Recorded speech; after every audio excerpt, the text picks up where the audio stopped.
Muy buenas noches, estamos en una nueva edición del Spine Webinar, ahora el Spine Webinar 103.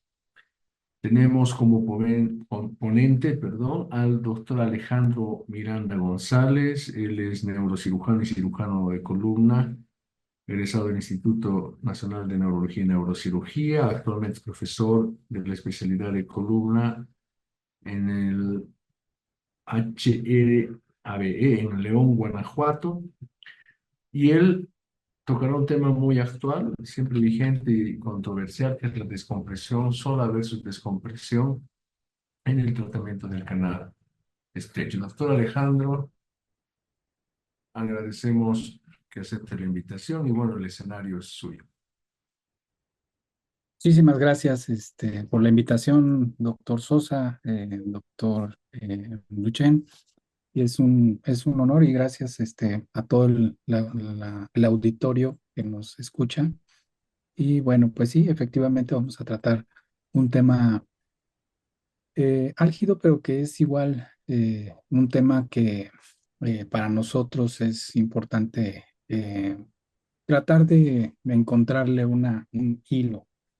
De manera general, la estenosis espinal lumbar, lo vamos a abreviar así, es una compresión neural, ya sea por estructuras óseas, por el disco, por las cápsulas o por los ligamentos. Esta estenosis lumbar, casi siempre si consideramos dos tipos de tratamiento, el conservador, por supuesto, y el quirúrgico, pues, si el paciente no responde al tratamiento conservador, bueno, pues entonces tenemos la opción quirúrgica.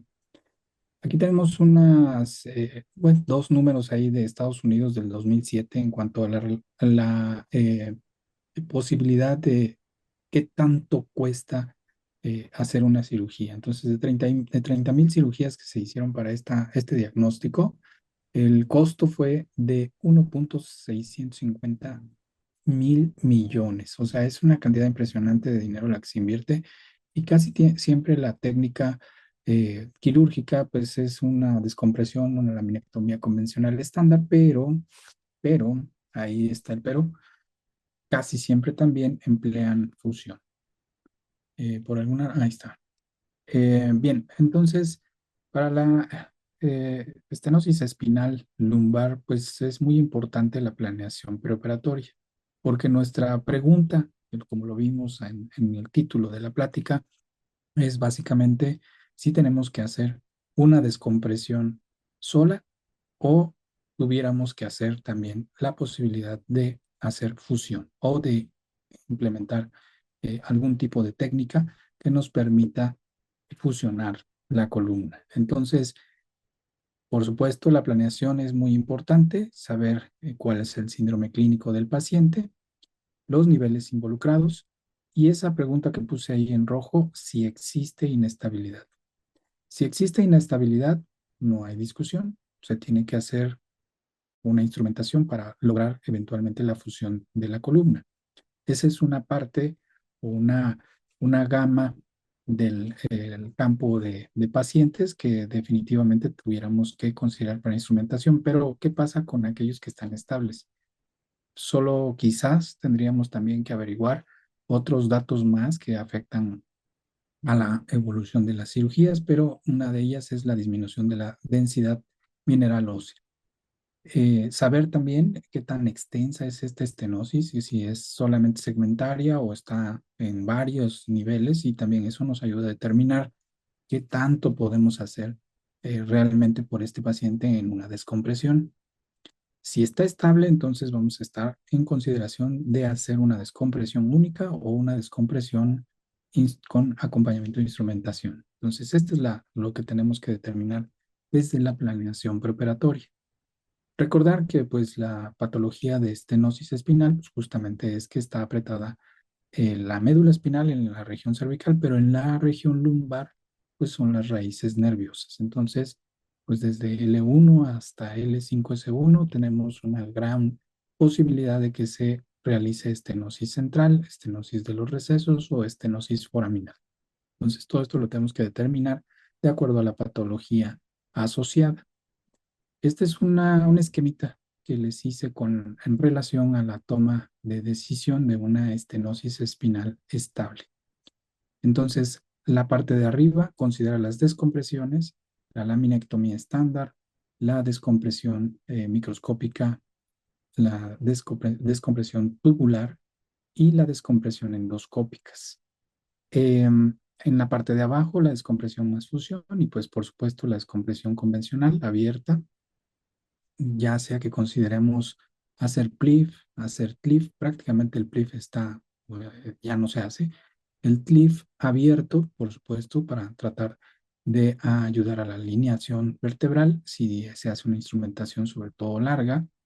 Y las técnicas de TLIF han evolucionado durante, pues prácticamente los últimos 60 años, en los cuales desde ser una técnica abierta ha evolucionado a ser tubular y luego a una descompresión asociada endoscópica más la fusión percutánea, que es lo más actual, o el cliff endoscópico. Entonces, estos pues son nuevas técnicas que eventualmente tendremos que conocer para poder determinar si nuestro paciente podemos hacer una buena descompresión y asociarle una fusión. Y finalmente, hasta abajo en un recuadro ponemos la descompresión no directa o más bien indirecta a través de las técnicas de mínima invasión. Entonces, pues esas técnicas siempre son colocación de cajas asociadas a tornillos percutáneos. Entonces, esta diapositiva la voy a repetir más adelante para que recordemos cómo vamos en el transcurso de la discusión. Por supuesto, no vamos a discutir experiencias nada más, porque evidentemente tenemos nosotros nuestra propia experiencia en el centro, sino también es muy importante saber cómo está la evidencia o la medicina basada en evidencia a nivel mundial. Entonces, solo para recordar el nivel de evidencia y para lo que nosotros hacemos en nuestros propios hospitales, tener una referencia de qué podemos hacer.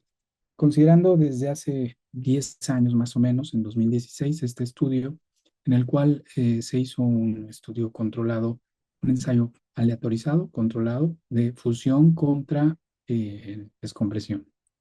Era un estudio multicéntrico, se hizo en Europa, en Suecia específicamente, y pues de 247 pacientes con un análisis de protocolo de intención de tratamiento en evolución de 2 a 5 años, no encontraron una diferencia significativa en la discapacidad o dolor, la capacidad de la marcha y tampoco en el Oswestry a 2 años entre fusión y descompresión. Prácticamente tuvieron unos resultados de 2 a 5 años en los cuales no había diferencia entre hacer una descompresión sola o una descompresión con instrumentación. Entonces ya tenemos casi 9, 10 años de estar en esta discusión. Y pues básicamente este artículo dio la pauta para que eventualmente pues todos aquellos que hacemos descompresión con una u otra técnicas, empezáramos quizás a tener la consideración de hacer esta cirugía más que colocar instrumentaciones que más adelante les haré el análisis si corta o larga.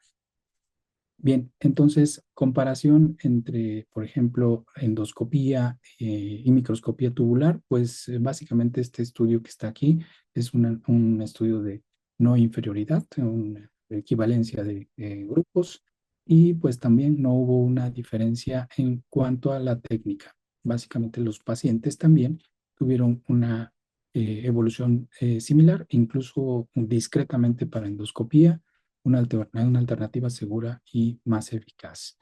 Eh, también hubo complicaciones similares entre los dos grupos, de tal manera que pues la técnica endoscópica empezó a afianzar su realización y este sí es un estudio de revisión sistemática. Entonces, tenemos un nivel de evidencia que nos hace ver la importancia de la técnica.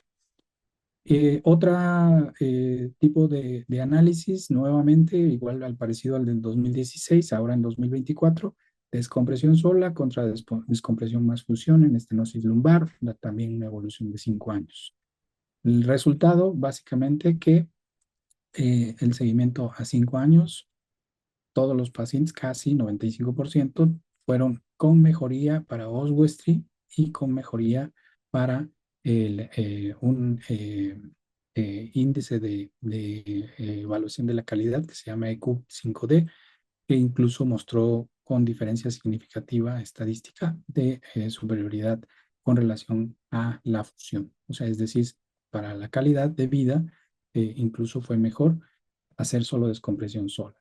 Entonces, también los grupos, el de fusión, al parecer sí tenía mejor alivio en si el dolor era irradiado, si era lateralizado, pero pues tuvieron igual porcentaje de reoperaciones, 24-22, no hubo diferencia significativa, de tal manera que ellos concluyen que la fusión realmente no da mejores resultados a 5 años y que incluso la descompresión, aún con presencia de espondilolistesis degenerativa estable, no afectó a los resultados del estudio. Entonces, ellos recomiendan con este estudio aleatorizado, igual lo mismo, también hacer descompresión sin fusión. Claro, no hay discusión también cuando es necesario considerar balance sagital, cuando es necesario considerar descompresiones incluso extensas o segmentarias también, pero con necesidad de estabilización por hacer una descompresión amplia. Entonces, que hagamos cualquiera de las técnicas que están aquí en el primer cuadro y que de esto, la que mejor o la mayor eh, evolución o la mejor evolución la tuvieron los pacientes que fueron sometidos a una osteotomía por sustracción pedicular. Entonces, esta, por supuesto, ya es una técnica más avanzada en la cual se requiere definitivamente la instrumentación. Y entre las comparativas que hizo este estudio, que también es una revisión sistemática, la mejor fue esta, la que está marcada en sombra en el cuadro que ustedes ven. Bien, ahora, este es el servicio de cirugía de columna. Bueno, somos los integrantes, los profesores y los residentes que actualmente están con nosotros. ¿Cómo nos fue con la descompresión aquí? Básicamente, en un análisis general, la descompresión la hicimos en estos tipos de etiologías. Lo que nos importa por ahorita pues, es la degenerativa. De esta tenemos 98 pacientes y de estos 98 pacientes están distribuidos de esta manera. Mayor, una predominancia de mujeres, un 54%, y un 45% de hombres. Bien, da la impresión con esa gráfica que es como el doble, ¿no? Pero no, en realidad es solo un 10% más. En cuanto a la descompresión, ¿qué tipos de cirugía hicimos para hacer esta descompresión? Pues microdisectomías, la mayor parte de los pacientes, 67%, foraminotomías y recalibrajes en un 25%, y la laminectomía, la menos, un 12.2%. Y bueno, en general, la técnica abierta fue mucho menor porque la técnica microquirúrgica la hicimos tanto con microscopio o tubular en un 84 y 39, 44% respectivamente.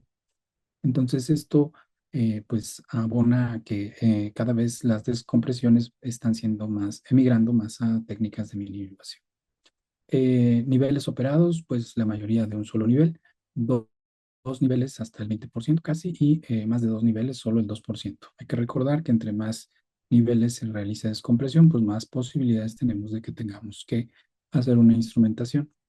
La evolución en cuanto al el ENA y en cuanto a la mejoría, pues una buena evolución, un 80%, moderada un 13% y mala un 6%, con posibilidades de un sangrado medio de 86 mililitros en cada procedimiento y complicaciones que pueden llegar a presentar pues incluso complicaciones neurológicas serias como el pie caído y que requirió más adelante una reintervención quirúrgica para realizar un CLIF, un paciente, una infección de herida quirúrgica en dos pacientes, reherniación en 1%, o sea, un paciente, y una fístula de líquido cefalorraquídeo que también se trató con manejo conservador. Entonces, en cuanto a estos, la descompresión, los comentarios son que pues la descompresión sí alivia o da un buen resultado, más del 80%. Las tasas de recuperación en nuestro hospital son menos del 5%. Y las comorbilidades médicas significativas para nosotros son importantes la diabetes, el tabaquismo intenso y enfermedad coronaria. Estas dan una menor probabilidad de un buen pronóstico porque evolucionan con ciertas complicaciones, sobre todo los pacientes con diabetes que pueden llegar a tener dehiscencia o infección de herida quirúrgica y que pues dan una parte de la mala evolución. Ahora, los que tienen dolor, principalmente son los que mejoran, son los que tienen un dolor irradiado a las piernas, a diferencia del dolor localizado, que como sabemos está prácticamente indicando inestabilidad y que esos quizás no deberían considerarse a solo descompresión. Regresemos a la diapositiva donde está toda la gama de posibilidades y tenemos entonces ahora, ya analizamos la descompresión, en cierta medida tenemos un buen resultado, pero ¿qué pasa con la descompresión en la fusión? ¿Qué técnicas podemos hacer o qué técnicas hicimos? Y cómo lo dividí aquí para la evolución de nuestro hospital. Primero que nada, pues otra vez, de toda la población que tuvimos de instrumentación en enfermedad degenerativa es la mayor, la menor es en traumática, tumoral e infecciosa en descenso progresivo. Y de este 90% que es degenerativa, pues básicamente entonces, ¿cómo estuvieron? Instrumentaciones largas las consideramos de más de 3 niveles, el 42%, y cortas, el 57 o 58%. Instrumentación en la degenerativa largas fueron 28 contra corta 71%. Entonces, estamos haciendo más instrumentaciones cortas que largas. Entonces, el promedio de edad en la instrumentación larga fue de 61 años y en la corta de 60 años. Es una población parecida y pues la media o el porcentaje es más o menos el mismo en cuanto a la edad. Pero pues en cada subgrupo también, por ejemplo, analizamos qué tipos de técnicas hicimos. Fusión posterolateral fue quizás una menor cantidad comparada con el clip posterior, en el cual sí se hicieron más cirugías, y de estas, pues obviamente son cirugías de instrumentación corta, y en las técnicas de mínima invasión progresivamente también estamos realizando cada vez más, y entonces tenemos técnicas de TLIF, ALIF y XLIF con tornillos percutáneos. Este TLIF que hacemos es tubular.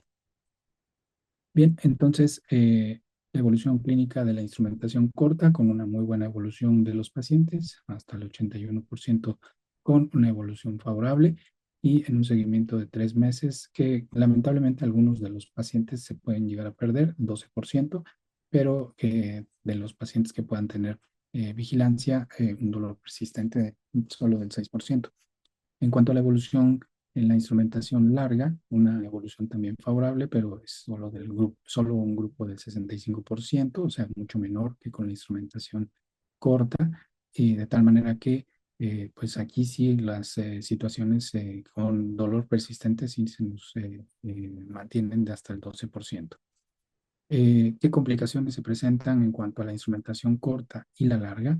Bueno, las mayores complicaciones que se nos presentan son en la larga, como lo ven aquí en este cuadro, y tenemos aquí infecciones, fístula de líquido cefalorraquídeo, segmento adyacente y seromas, o incluso la muerte en el caso de un paciente para la instrumentación larga, y hay incluso cirugías de revisión en en las cirugías de instrumentación larga.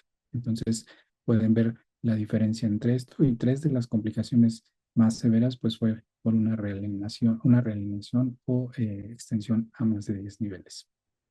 Bien, entonces pues nosotros teníamos que cambiar de paradigma y no seguir realizando instrumentaciones largas, o cuando menos tener esa consideración de que si seguíamos o no de manera segura haciendo constructos cortos o largos. Entonces aquí tenemos otra toma de decisiones, un diagrama de flujo en el cual nos hemos estado migrando a instrumentaciones cortas, y de estas instrumentaciones cortas o limitadas, pues por supuesto preferir las técnicas de mínima invasión o con fusión percutánea. Entonces, de 2022 para 2024, que cambiamos ese paradigma, entonces empezamos a hacer lo mismo y considerar las instrumentaciones cortas o largas, pero ahora, como pueden ver, El número de pacientes es mucho menor, pero sí tenemos una diferencia importante en cuanto a la realización de las instrumentaciones eh, cortas y largas.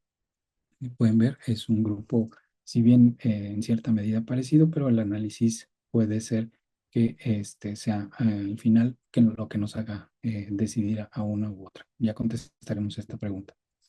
Bien, entonces de las cortas lo que hicimos fue pues artrosis posterolateral convencional con un cliff o en el 44% o técnicas de mix de MIS X-Leaf cliff con tubular o instrumentación percutánea y en alguna paciente que requirió tornillos cementados. Para la larga, lo mismo, artrosis posterolateral convencional hasta en un 70%. Aquí sí fueron más cirugías abiertas y cliff convencional menos y técnicas de mínima invasión con instrumentación larga de hasta más de 3 niveles. Si logramos hacer hasta cuatro pacientes, el 23% de nuestra población. Las complicaciones, la corta, un 11% comparativamente contra la larga. Y aquí podemos ver complicaciones de subsidencia, principalmente en la instrumentación corta. El 88% fueron con buena evolución a 12 meses. La instrumentación larga, 24% de complicaciones. Pueden ver aquí las que enumeramos. Fístula de líquido suprarrenal o raquídeo, TEP, infección en piema o síndromes medulares posteriores a la cirugía, incluso cirugía de revisión, pero una muy buena evolución hasta en el 64% de los casos. Entonces, resumiendo, de los 26 pacientes, en los subgrupos de instrumentación larga, que fueron la mayoría, contra corta, la edad muy parecida en los dos grupos, entre 55 y 60 años, y el porcentaje de en cuanto a la fusión posterolateral en la larga, ocupando 30% también de técnicas de MIS. Y en la corta, la utilización de CLIF en 45% y un poquito más de técnicas de mínima invasión, ALIF, XLIF, para los pacientes en instrumentación corta. El sangrado, por supuesto, fue mucho menor en los pacientes de instrumentación corta, hasta en 400 mililitros menos en promedio, y la mejoría no hubo diferencia en cuanto a la evolución clínica, en cuanto a la larga y la corta. Básicamente la reducción del ENA fue de 7.6 y de 7 respectivamente, de tal manera que si un paciente llegaba en 10 o 9, pues se reducía hasta 2. Entonces la evolución clínica fue muy buena para los dos grupos y no hay, cuando menos, una diferencia significativa. Sin embargo, las complicaciones sí fueron más frecuentes en la instrumentación larga, hasta el doble, comparativamente entre larga y corta. Entonces, con respecto a la pregunta inicial, ¿qué hacemos? ¿Descompresión sola o fusión? Pues si tenemos que tomar una decisión generalmente, por supuesto, todo esto es individualizado y es también dependiendo del dominio de las técnicas de descompresión, pero preferimos nosotros en este hospital si tomamos esa decisión, es hacer una descompresión sola de preferencia y tratar de evitar en un paciente que tiene una estenosis estable, una fusión adicional. Si tuviéramos que tomar una decisión de una fusión, entonces preferiríamos hacer una corta por la menor presentación de complicaciones y sabemos que les va igual corta y larga, pero tan solo la presencia de complicaciones que tenemos pues puede hacernos tomar una decisión más hacia la corta.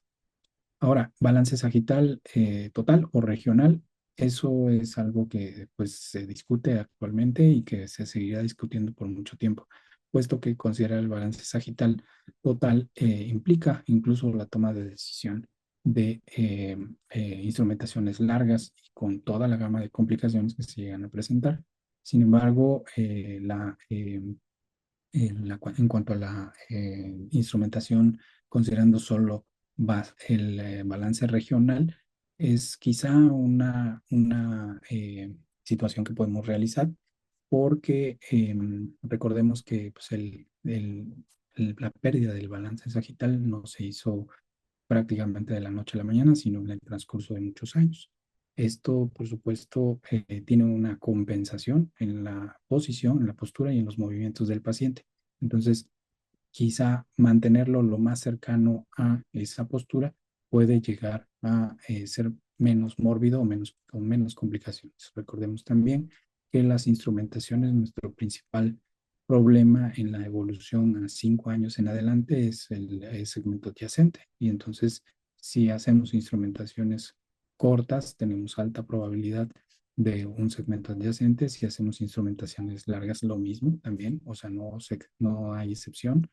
La instrumentación sí tiene más probabilidad de que se llegue a presentar este segmento adyacente. Los autores varían en cuanto al reporte, pero está entre el 8 y hasta el 50%. O sea, es decir, dependiendo de quién lo diga, en las publicaciones, pues básicamente tenemos una gran probabilidad de que se nos presente una estenosis de segmento adyacente. Entonces, esto yo creo que, por supuesto, abre por ahora el panel de discusión.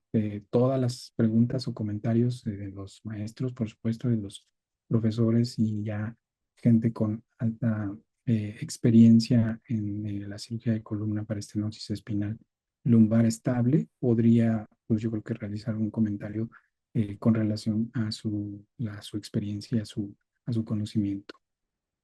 Les agradecemos, somos, pues, digo, discutimos o planeamos, hacemos planeación cirugía a veces también de esta manera y pues, no es cierto, eso es broma. Sí, pues es un servicio de columna muy joven, son residentes que todo el tiempo están muy dinámicos y los profesores también son muy jóvenes, los profesores adjuntos. Entonces, al doctor Daniel Reyes, al doctor Armando Saúl Ruiz Treviño y en la parte de abajo, pues, los residentes que participan en el servicio. Y también por ahí está el doctor Daniel Reyes. Muchas gracias por su tiempo y gracias especial también a mis residentes que tuvieron que hacer una revisión de los casos y cuya información es la que les acabo de mostrar. Perfecto. Muchísimas gracias.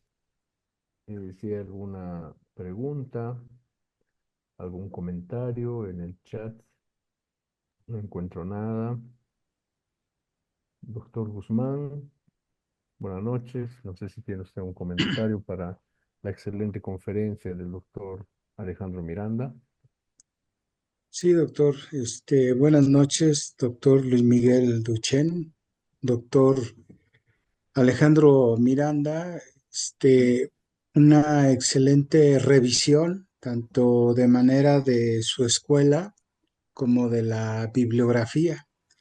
Y creo que a nivel nacional, cada hospital o cada centro hospitalario hace las mejores recomendaciones o las guías de tratamiento para este tipo de pacientes, porque estamos hablando de una población de la tercera edad en donde se nos presentan diferente modalidad en relación a la patología de columna vertebral y de acuerdo a cada criterio hay que individualizar a cada paciente en particular, porque no puedo estar pensando en si le hago una liberación radicular, si lo instrumento por atrás con la técnica de la transforaminal, como usted lo decía, o bien una instrumentación corta o larga, o si es un abordaje anterolateral.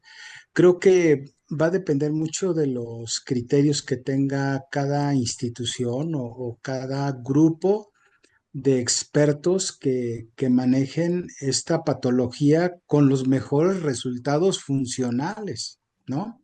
Entonces, una persona de la tercera edad que tiene una columna estable o ya está restabilizada de acuerdo a los criterios de Kilcardi-Willis, y si el paciente le dice, tengo un dolor radicular Ujú. puro en el nivel de L5-S1, dos niveles, ¿no? Entonces, creo que estos pacientes, por la edad que tienen mucha fragilidad sistémica, o sea, tienen problemas metabólicos, problemas de tipo cardiovasculares, hipotiroidismo, alguna otra enfermedad que lo hace más vulnerable a hacerle un abordaje amplio con una instrumentación amplia, cuando puedo hacer una cirugía de tipo tubular,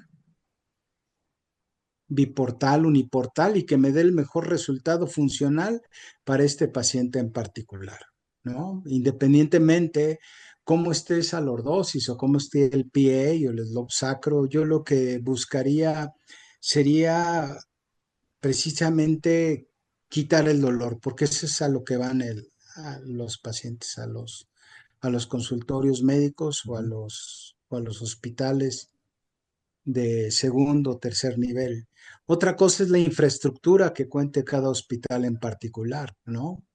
Porque si no tienen para una caja ancha o una caja que realmente tenga un mayor índice de fusión con un abordaje anterior o un abordaje de sleeve o leaf o olive, vamos, entonces no podemos pensar en esa posibilidad si estamos en un hospital de concentración, pero si se están llegando de tecnologías en los hospitales, creo que ahí sí ya teniendo más herramientas podríamos seleccionar en particular a cada paciente que tenga una estenosis de la región lumbar. Ahora ya se habla de las densitometrías o de las unidades Hounsfield. ¿Por qué? Porque la calidad del hueso, pues, no nos va a permitir hacer una instrumentación o saber diferenciar entre una corta y una larga. Esa yo creo que ya puede ser criterio para cada cirujano en particular, para cada hospital, pero creo que usted lo llevó bien, doctor Alejandro Miranda, de una manera sistematizada, de una manera de hacer paso a paso cuál es la mejor recomendación en este tipo de pacientes que presentan la estrechez del canal raquídeo. ¿Por qué? Porque si abusamos uno de la misma naturaleza que tiene el paciente y queremos implantarles tecnologías, pues la naturaleza es muy sabia. La columna vertebral se va a acomodar de acuerdo a cómo uno haya manejado este tipo de patología. Entonces, la técnica de recalibraje, de acuerdo a Jack Senegas, creo que es de las pioneras a nivel mundial y muchos colegios están haciendo esta técnica y que si hay que hacer una cirugía de percutánea porque el paciente tenga algo de inestabilidad, pues nada más hacer el gold estándar, ¿no? Si usted me habla de una degenerativa del E4, L5, pues yo hago lo que dice la literatura, me apego a la parte sistematizada, paso a paso y hacer el gold estándar, que es que cumpla con los criterios fisiológicos, los criterios anatómicos, los biomecánicos, saber con qué equipo cuento, quién es mi ayudante o los fellow que estamos preparando y hacer una cirugía de calidad, una cirugía de visión y como yo le digo a los residentes que nosotros también tenemos, que sea una cirugía precisa, cero complicaciones. Que sí las va a ver, sí, porque están descritas en la literatura. Pero si nosotros hacemos una planeación correcta, que esté bien sistematizada, que esté consensada o que se suba a la mesa de diálogo, creo que los resultados van a ser buenos para este tipo de pacientes. Y doctor Alejandro Miranda, quiero decirle que me gustó mucho su plática porque las estadísticas y la forma en que usted lleva esta forma de aplicar la cirugía de columna para este tipo de pacientes creo que son de lo que nosotros buscamos en los hospitales, en los colegios, por ejemplo, como AMSICO, ¿no? Y usted ya presentaba ese gráfico, esa pirámide en donde a veces hacemos lo que el profesor dice. Entonces, no es una cirugía que tenga una validez universal, ¿no? Porque hay un estudios, como usted dice, multicéntricos o aleatorios, en las cuales nos va a permitir poder diferenciar entre el autor que hace la técnica o lo que hacen estudios de tipo multicéntricos o metaanálisis. Muchas felicidades, doctor Alejandro Miranda. Gracias, gracias, profesor Guzmán. Sí, pues definitivamente un punto que yo creo que nos hace tomar decisiones un poco más mesuradas es definitivamente la comorbilidad asociada de los pacientes, el hecho de que estos pacientes pues de 60 años en adelante tienen patologías que a veces nos impiden realizar o tomar la decisión de hacer una instrumentación. Aún así, con instrumentaciones, pues se pueden tomar esas decisiones, pero como lo dijo al principio, analizando bien el estado de cada paciente. Y al contrario, pues gracias por la invitación y es una pequeña experiencia que tenemos, pero creo que nos ha llevado a tomar las mejores decisiones con lo que tenemos en el hospital. Algunas veces tenemos para cirugía de mínima invasión, algunas veces tenemos para abierta, pero tratamos de que los pacientes reciban el mejor tratamiento que pueden tener acceso. Si hacemos mínima invasión corta, pues casi siempre hacemos lo que la mayoría puede hacer en todos los hospitales, que es TLIF, y puede ser TLIF abierto o puede ser TLIF tubular, pero pues esa comparativa de instrumentación corta, abierta contra mínima invasión también da mejores resultados por ser menos traumática, menos lesiva para los pacientes. Entonces, sí hay una tendencia progresiva a que si está estable, pues hagamos menos fusión y hagamos mayor descompresión, ya sea microscópica, endoscópica, mínima invasión, como la podamos hacer. Y también una tendencia a hacer instrumentaciones más cortas en pacientes, sobre todo que tienen mayor comorbilidad. Ujú. Perfecto. No sé si hay otro Doctor Duchenne, comentario. doctor Duchenne, fíjese que Sí. está con nosotros el doctor Rodolfo Guerrero, que creo que es neurocirujano de ahí de la tierra de Celaya. Y precisamente lo que acaba de decir el doctor, esto nuevo que se está presentando en lo que es la cirugía endoscópica, no sé si el Ujú. doctor Rodolfo Guerrero nos quisiera hablar de esas maravillas que todo eso lo que está haciendo con este tipo de pacientes. Gracias, doctor. Buenas noches a todos. Un gusto, maestro. Luis, antes que nada, feliz cumpleaños. Por ahí fue tu cumpleaños en la semana. Sí, Este, sí, gracias. Felicidades, amigo.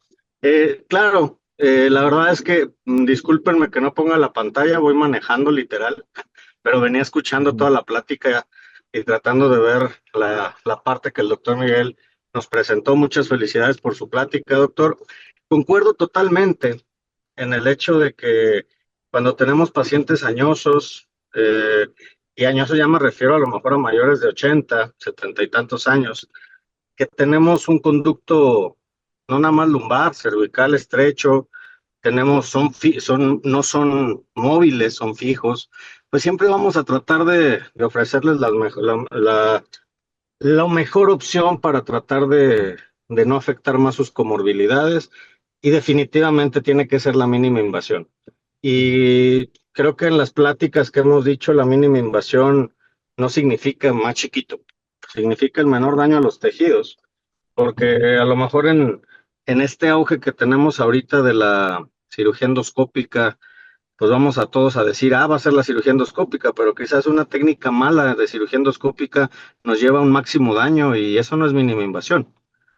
Es muy importante entender que la mínima invasión va a depender del entrenamiento que tengamos. Hay una muy buena mínima invasión en tubulares, hay una muy buena mínima invasión en mini opens, o sea, pero obviamente hay una muy mínima invasión en la cirugía endoscópica, de la cual nos hemos cansado de decirles que tenemos ya que tenerla como una herramienta más, Ujú. que tenemos que valorarlo para que nosotros todos podamos hacerlo y que se puede hacer mínima invasión endoscópica de muy buena calidad sin equipos muy caros, ¿eh? De verdad es una cuestión nada más de acercarse a la gente que lo estamos haciendo, a los talleres que se hacen y se podrá realizar y no me dejarán mentir, en el Hospital Regional del Bajío tienen demasiada población que es candidata, pero pues a lo mejor nada más nos faltan pues entre un poquito de ganas, un poquito quizás de quitarnos los miedos y podríamos estárselo ofreciendo a este tipo de pacientes que a final de cuentas la decisión va a ser en relación a la experiencia del cirujano. Si le hacen aparte de la descompresión una fijación corta, una instrumentación larga, pues obviamente va a depender de las características del paciente, pero de la experiencia del cirujano, que actualmente también lo estamos dejando un poquito de lado, creo yo. Creo que le estamos dando mucho valor a a la parte que tenemos en los artículos, a la cuestión científica, y estamos dejando de lado algunas veces la experiencia que tiene el cirujano. Hay cirujanos muy hábiles que tienen mucha experiencia, pero que a lo mejor no llevan las normas y las pautas de los artículos de forma cabal. Pero si nosotros abrimos un poquito el panorama, creo que podríamos aprender un poquito de todos, y sobre todo, y muy importante, teniendo mucha humildad, ¿no? O sea, no tratando de pensar que una técnica es la panacea. Entonces, pues me uno a las felicitaciones de la plática, el gusto de estar con ustedes, maestro Guzmán, saludarlos, y pues nada, una felicitación al ponente. Perfecto. Bueno, no sé si hay más consultas. Yo quería aprovechar de hacer un comentario. A mí me encantó la forma en que se hizo la esquematización, de hablar de que está estable o inestable, las posibilidades que se tienen. Evidentemente, como decía el doctor Guzmán, y ya lo hemos visto en otros foros, yo veo todavía en Latinoamérica, por lo menos acá en el sur, que ha habido un auge extremadamente grande de la descompresión con instrumentación, incluso una sobreindicación, es decir, pacientes que no necesitan instrumentación, se les ha colocado sistemas de fijación con tornillos y no se les ha hecho la descompresión. Me llegan mensualmente un par de pacientes que tienen los tornillos muy bien colocados, pero no tienen la descompresión y siguen con dolor. También me llegan pacientes cuyo síntoma era radicular, básicamente el componente lumbar era muy pequeño, y también llevan una instrumentación que quizás podría ser evitada. Y las técnicas de mínima invasión múltiples son realmente algo que debemos pensar y tener dentro de nuestro arsenal. Por supuesto, para eso hay que entrenarse. Y eso es lo que les invito a todos. La verdad, yo he empezado, por ejemplo, con la endoscopía a hacerla ya solo desde febrero de este año. Son meses, pero en este periodo he tenido la satisfacción de que los pacientes realmente tienen una recuperación muchísimo más rápida. Y bueno, tampoco es la panacea. O sea, si yo tengo un paciente que tiene un canal estrecho con una hipertrofia facetaria demasiado grande, hacer endoscopía uniportal realmente demora mucho, y quizás no vale la pena alargar el tiempo anestésico. Quizás hay una biportal, me da un poco más de velocidad, o quizás un over the top bien hecho con microscopía o tubular podría tener un resultado, digamos, similar con menos tiempo quirúrgico. Entonces yo creo que hay que aprender a equilibrar, o sea, las técnicas son eso, son técnicas que nosotros debemos utilizar en procura de que nuestro paciente tenga el mejor resultado. No hacer solo endoscopía, no hacer solo tubular, sino tener un poquito de versatilidad y fundamentalmente establecer cuál es la necesidad del paciente. Ustedes saben que con esto del balance sagital también se ha sobreindicado en rectar a pacientes que ya tienen entre comillas, una compensación. Estamos viendo placas queriendo enderezarlos, cuando en realidad lo que básicamente muchos de ellos necesitan es una descompresión muy puntual y no cirugías tan grandes. Entonces, también en la sobreindicación, esto de la corrección del balance sagital, nos ha llevado a ver pacientes con muchos problemas. Entonces, el equilibrio en estos pacientes creo que se puede obtener con lo que ha mostrado el doctor Miranda, hacer una esquematización, establecer en qué sector está mi paciente, y en base a ese algoritmo que nos mostró, ofrecerle la mejor alternativa específica para su dolencia, para su evolución y por supuesto bajo las realidades de cada centro. No todos tienen OAR, no todos tienen disponible, por ejemplo, para hacer ALIF o LIV, pero sí podemos hacer una descompresión microquirúrgica en cualquier sitio. Basta un microscopio, un drill y un equipo básico de columna, que va a tener resultados muy similares si es que nosotros hacemos la indicación correcta. Entonces creo que el doctor Alejandro Miranda, además de habernos dado un algoritmo bastante interesante, ha mostrado su casuística y creo que eso es muy, muy válido. Las escuelas de columna que ustedes tienen en México deberían hacer esto. Canal estrecho, esta es nuestra experiencia, así nos está yendo y estos son nuestros resultados. Y eso yo le invito al doctor a publicarlo, realmente haciendo un análisis bibliométrico. Latinoamérica todavía está muy, muy, muy detrás de Europa, muy detrás de Asia en las publicaciones, pero dentro de bueno, lo bueno para México, Brasil, por ejemplo, que son los países que más publican. De mi país tenemos muy pocos artículos. Pero sería bueno que esto que ha mostrado el doctor Alejandro Miranda se plasme en una publicación. Ahí en México tienen la revista Cirugía de Columna, Charts on Neurosurgery, la revista Columna. Hay varias opciones y yo le aliento al doctor Alejandro porque a que publique lo que tiene. Está muy interesante su estadística, está muy bien hecha y con la revisión que acaban de hacer tienen todo el material, así que espero que lo puedan publicar para que el mundo sepa cómo se está manejando de forma criteriosa y adecuada el canal estrecho acá en el habla hispana. Y ustedes están en Norteamérica, pero está en todo lo que es Latinoamérica y esa es una experiencia importante. Así que para mí fue fundamental ver ese algoritmo, cómo va a estar guardado en el archivo de Spine Webinar. Yo les invito a revisarlo porque me ha parecido muy pertinente y muy práctico. No sé, doctor Gracias. Sosa, si alguien más tiene alguna duda, comentario. Listo, yo sí tengo algunas dudas ahí por ahí, muy interesante, Doc, y muchas gracias por compartir su experiencia. Yo tengo la fortuna de conocer su escuela, la escuela de ahí del H-RIPE, y definitivamente es una escuela de columna excelente. Todos los adscritos, los residentes muy bien preparados, no me queda la menor duda. Y pues bueno, yo tengo algunas dudas que me gustaría que quien guste orientarme, ¿no? Y a orientarnos acá.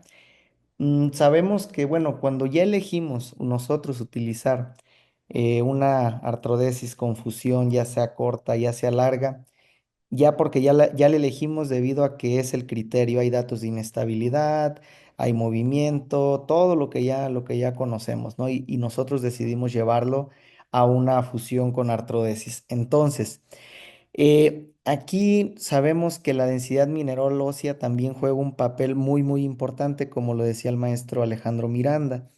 Eh, ¿Qué tanta importancia? Esta es una pregunta para todos, para Alejandro Miranda, para todos. Le tomamos una densitometría, nos guiamos por la densitometría, pero actualmente ustedes, ¿qué tanta importancia le están dando a las unidades Hounsfield, como decía el maestro Guzmán, y si la están tomando de ambas, del cuerpo vertebral y del pedículo, o nada más del pedículo, o nada más del cuerpo vertebral? ¿Y qué cortes utilizan ustedes para guiarse, para ver si no va a haber una tasa de pseudo o aflojamiento pues del material? Si nos pudieran orientar, maestros. Bueno, nosotros utilizamos densitometría. En cuanto a la comparativa de unidades Hounsfield con tomografía o resonancia, estos nuevos estudios que se están haciendo en algún lado y que incluso aquí en el Hospital de Alta Especialidad el doctor Armando Ruiz Treviño realizó una tesis de maestría justamente con ese tema de pacientes que tienen osteopenia, osteoporosis y pues tratar de comparar los pacientes que tienen, que se les realiza densitometría contra los que se les realizaba resonancia. Pues básicamente con los resultados que él mostró en la finalización de su tesis fue que se tiene que realizar preferentemente densitometría que tomografía o resonancia. Ninguno de esos dos estudios nos puede ayudar para poder definir si el paciente tiene osteopenia o osteoporosis. Entonces, hay que basarnos en la densitometría. Una vez que tenemos este conocimiento, entonces, pues prácticamente a todos estos pacientes, sobre todo, como vieron, la mayor población que tenemos nosotros es de mujeres, tenemos que hacer la densitometría. Es considerado completamente el realizar la densitometría en todos los casos. Los protocolos para nosotros sí incluyen todo lo preoperatorio, desde radiografías dinámicas, resonancia, tomografías para hacer planeación de instrumentación si se requiere, y o incluyendo también la densitometría o a veces hasta necesidad de gamagramas o de algún otro estudio más específico si se considera otra patología. Pero específicamente para la pregunta, sí recomendamos realizar densitometría para medir pues en DEXA básicamente todo lo que pueda presentarse de malabsorción, de osteopenia o de osteoporosis propiamente. Ahora, ¿qué hacemos con los pacientes que tienen una disminución, que se encuentran en osteopenia? Pues sí, utilizamos algunas veces en cuanto a instrumentación las técnicas de tornillos cementados. También una parte de los casos que mostré incluía algunos pacientes que se les hizo instrumentación corta o incluso algunos larga con cementación. Pero las evoluciones pueden ser muy malas si uno no considera esto y nos metemos con tornillos no cementados o instrumentaciones incluso de mínima invasión que pues son tornillos que no llevan el cemento y que pues evidentemente van a presentar esa subsidencia o ese aflojamiento. Entonces, no nos confiemos de los pacientes. En realidad, yo creo que después de los 60 años, más las mujeres, pero pues puede ser que también los hombres lleguen a presentar osteopenia o osteoporosis que tenga que ser tratada primero antes que hacer la consideración de la cirugía. Recordemos que la cirugía al final la hacemos en los pacientes después de haber hecho un esquema, un tratamiento de manejo con rehabilitación y medicamentos. Entonces, si por alguna razón el paciente tiene osteopenia o osteoporosis, podemos todavía regresarlo al grupo del manejo conservador y tenerlo ahí hasta que logremos pues que se pueda mejorar o que podamos hacer una descompresión no tan extensa, porque también hacer descompresiones mayores como las que mostramos pueden poner en riesgo que el paciente tenga una deformidad, ya sea escoliótica, sifótica o incluso pues, una mayor compresión que la que nosotros llegamos a querer aliviar. Entonces, todas esas consideraciones van desde la planeación preparatoria. Aquí en el Hospital de Alta Especialidad nosotros hacemos sesión colegiada para la toma de decisiones de los pacientes. Entonces, nos reunimos pues todo el servicio, los residentes y los profesores para poder tomar las decisiones de la mejor técnica para el paciente con la consideración de tener todos los estudios preoperatorios. Si por alguna razón no tenemos, por ejemplo, en un paciente una electromiografía, pues no podemos tomar la decisión al final con ese paciente de hacer o no hacer cirugía. Tenemos que completar el protocolo y una vez completo, entonces sí, se toma la decisión. Y así lo mismo con densitometría, así lo mismo con cualquier estudio específico para el caso. Entonces sí se recomienda que no obviemos los protocolos. Yo creo que esa es quizá una de las mayores problemáticas de los que hacemos cirugía de columna, que nos enseñan una resonancia y ya prácticamente estamos pensando en qué tipo de cirugía le vamos a hacer al paciente sin saber si tiene o no tiene clínica, sin saber nada más que la pura resonancia. Yo creo que eso no es hacer cirugía de columna, tomar una decisión en base a un solo estudio es incorrecto y enfatizo que para los residentes, para la gente que está en el aprendizaje de la cirugía de columna, debemos de atenernos siempre a que todo lo preparatorio, toda la información que podamos tener acerca de nuestro paciente nos va a ayudar a tomar una mejor decisión y un excelente resultado, casi en la mayoría, como lo decía el doctor Guzmán. Si hacemos eso, justamente vamos a tener un mayor éxito.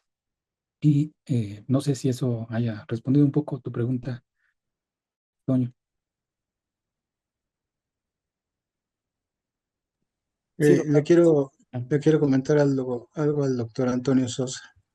Sí, la pregunta específica fue que si la densitometría, ¿cómo podríamos compararla o igualarla con las unidades Hounsfield?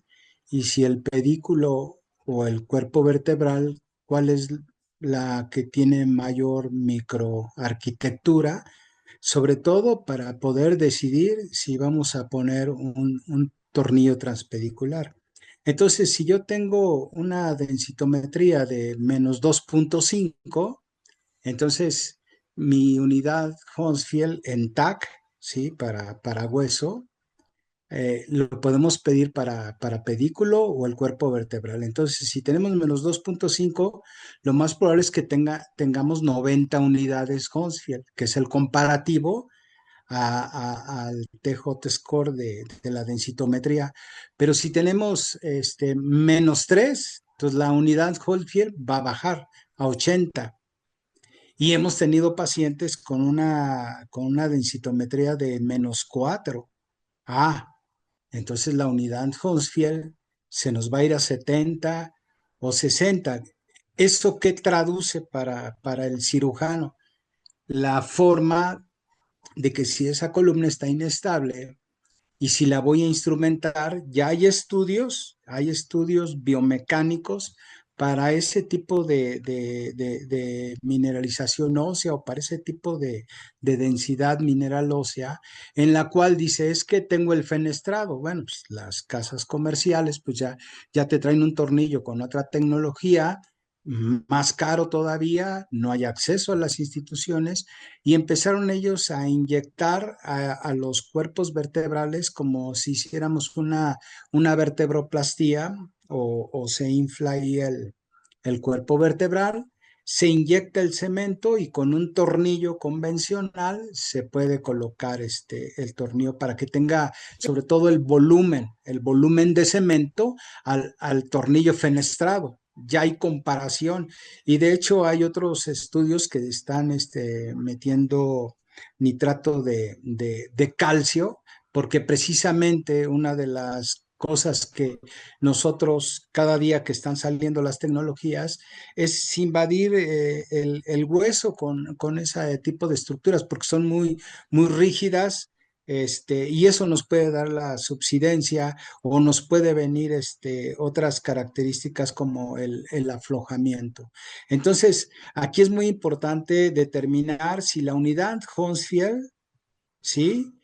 Las son comparables o determinables con la densitometría ósea. Tenemos que tener las dos, porque aquí uno sabemos cuánto tiene el hueso, pero en la otra nos va a decir cuánto tiene el pedículo. Y lo que buscamos, y lo sabemos todo, que el tornillo es el que revolucionó la cirugía de columna en el mundo, porque es el que tiene mayor sujeción en los tres planos, ¿no? Tanto en el axial, en el coronal y en el sagital. Entonces, es una muy buena pregunta que el doctor Antonio Sosa hace y desde luego el doctor Alejandro Miranda, creo que México hoy en día necesita estudios multicéntricos.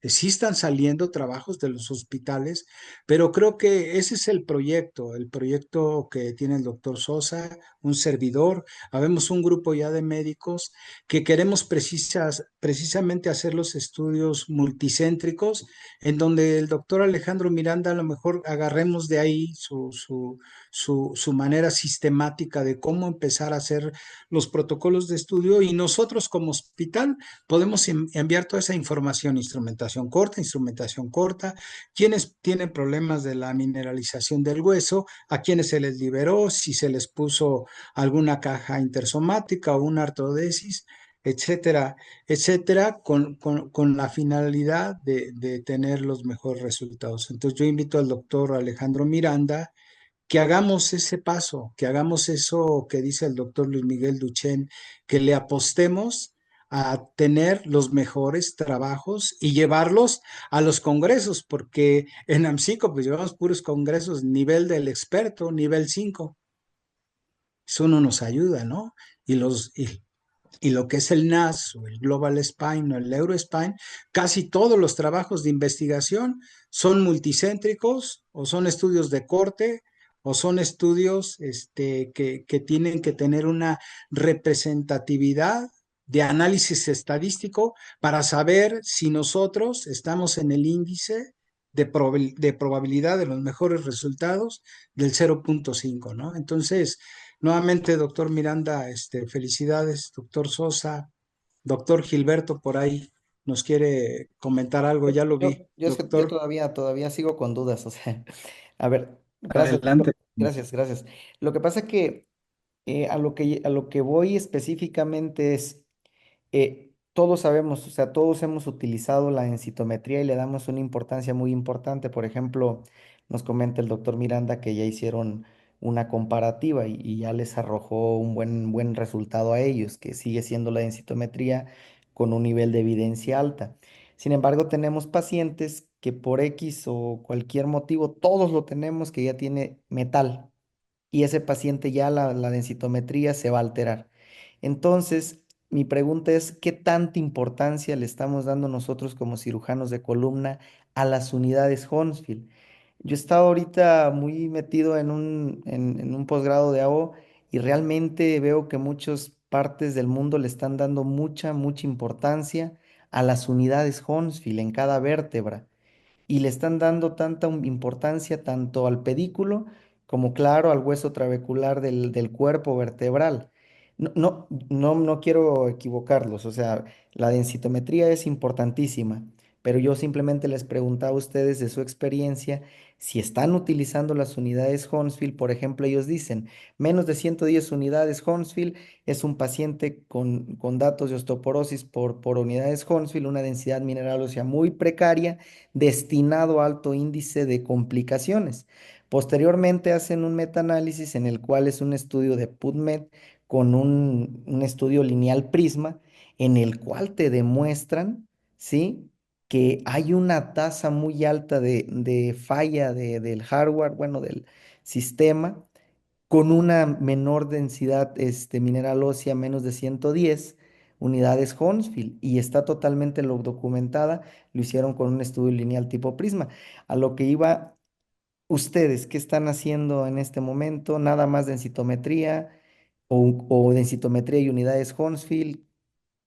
¿Y qué nos recomiendan a nosotros como joven? ¿Ambas o uno u otro? Esa es mi pregunta, no sé si me di a Eh, entender.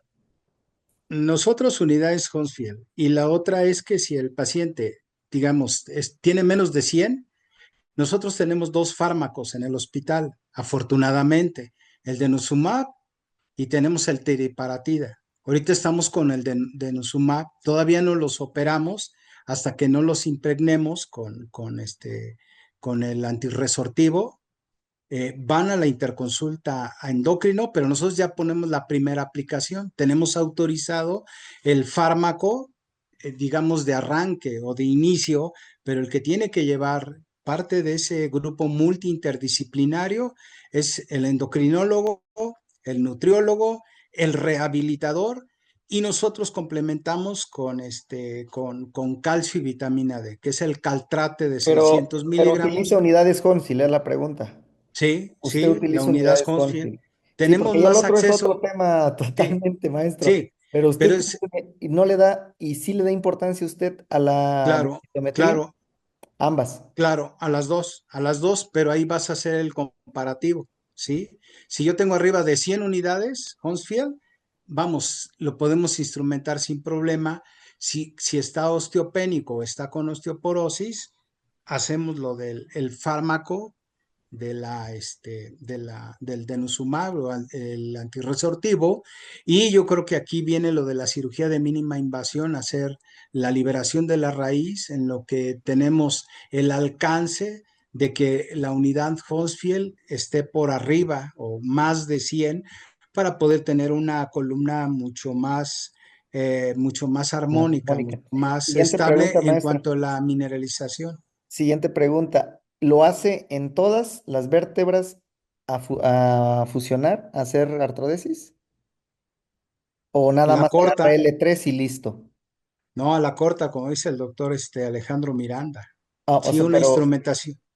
no, pero decidiendo que va a meter, por ejemplo, de L3 a L5, o de L3 a S1, o de L4 a S1, ¿toma únicamente L3 o toma en cada vértebra donde va a poner sus tornillos? No, no, no, no, del nivel de L3 Ok. que vas a hacer la fusión, pero sí estamos trabajando la unidad Hounsfield para la colocación del tornillo pedicular, porque si tengo menos de 90 unidades o tengo 70, 80, pues el tornillo, vamos, no va a agarrar ni un andamio, ¿no?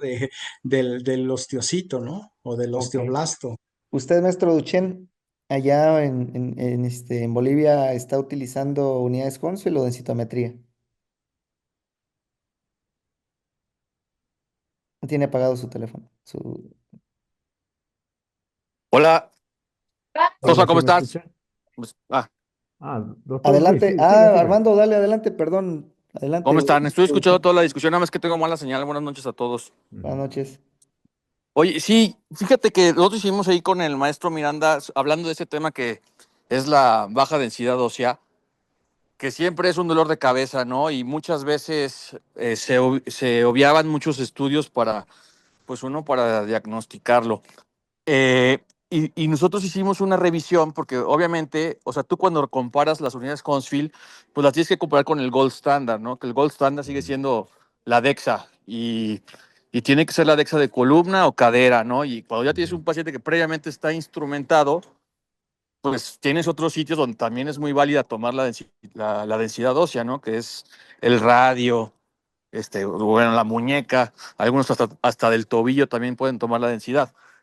Entonces, obviamente las unidades Hounsfield ya se vio que tienen una alta correlación, ¿no? ¿No? Menos de 110 unidades Hounsfield tomadas en el cuerpo vertebral o en el pedículo, pues obviamente es indicativo de que hay una baja densidad ósea y prácticamente es más sensible y específico que la resonancia. Ujú. Nosotros hicimos un estudio porque obviamente la tomografía, pues tú no le puedes pedir a un paciente una tomografía como primer estudio de elección para hacer el diagnóstico de osteoporosis. Estás dándole una radiación enorme a un paciente que a veces no necesariamente se hace la tomografía. Hoy en día, pues la tomografía de columna lumbar sí la hacemos en pacientes que son candidatos a instrumentación para ver osteofitos, ver puentes óseos, etcétera, pero no es un estudio que muchas veces se haga. Entonces, la resonancia, en cambio, sí. Si te fijas, todos los pacientes pues muchas veces el estudio de la resonancia, ya tienes tú el estudio en el consultorio. Entonces, evaluamos nosotros un puntaje que es el Vertebral Bone Quality Score, y realmente, o sea, sí encontramos buena correlación, pero la especificidad y la sensibilidad nos dio en 60 y 70%, o sea, sigue siendo bajo para detectar baja densidad ósea. Y este score, que es un puntaje que al final de cuentas es un índice entre el cuerpo vertebral y el líquido cefalorraquídeo, pues también fue como, o sea, a ver, si tienes un puntaje arriba de 3.1, es sospechoso de mala calidad ósea, pero no, o sea, no superó la densitometría ósea. Entonces nosotros concluimos que realmente el estudio ideal sigue siendo la DEXA, sigue siendo el gold standard para detectar mala densidad ósea, o sea, osteoporosis y osteopenia, y que si la tomografía, por ejemplo, cuando ya el paciente tiene la tomografía y tienes menos de 110 unidades Hounsfield, pues también es indicativo de que vas a tener probablemente fallas si tú instrumentas al paciente y no haces una optimización preoperatoria o si no haces las técnicas para pacientes con osteoporosis, ¿no? Entonces yo creo que en la discusión eh, la tomografía tiene superioridad sobre la resonancia, Ujú. pero pues, ¿cuánto te cuesta una tomografía contra una densitometría? O sea, yo creo que hoy en día la densitometría por costo sigue siendo el gold standard y yo creo que no podemos obviar el estudio de la densitometría en un paciente que tienes la sospecha de mala calidad ósea, ¿no? Mujeres mayores de 60 años, no, etc., etc. Perfecto.